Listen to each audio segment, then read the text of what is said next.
بسم اللہ الرحمن الرحیم۔ میں ہوں نبی پاک صلی اللہ علیہ وآلہ وسلم کی پیاری بیٹی فاطمہ رضی اللہ تعالی عنہ کی کنیز فاطمہ نام ہے میرا۔ میرے چینل اسلامک حدیث میں آپ سب کو السلام علیکم۔ ایک خراب لقمے کی تباہ کاریاں۔ جو ہاتھ میں آیا بے سوچے سمجھے پیٹ میں ڈال لیا، جو ہاتھ میں آیا بے سوچے سمجھے کھاتے رہنا تفتیش ناک ہے۔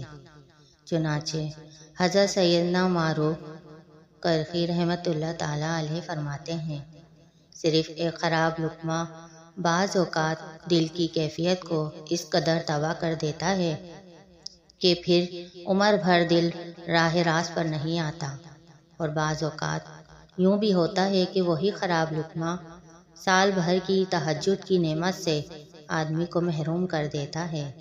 نیز بعض اوقات ایک بار بد نگاہی کرنے والا عرصے تک تلاوت قرآن کی سعادت سے محروم کر دیا جاتا ہے۔ تو ناظرین، رمضان میں اس بات کا خاص خیال رکھیں کہ ہم جو کچھ کھا رہے ہیں وہ لقمہ خراب تو نہیں جس کی وجہ سے ہماری سارے رمضان کی عبادت اور نمازیں ضائع ہو جائیں۔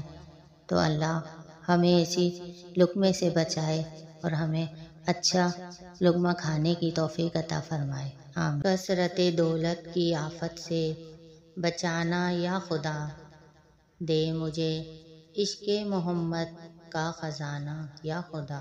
آپ کو یہ ویڈیو پسند آئی ہے تو چینل کو لائک اینڈ سبسکرائب کر دیجئے اور نوٹیفیکیشن بیل کو بھی آن کر دیجئے تاکہ آنے والی ویڈیوز آپ کو ملتی رہیں۔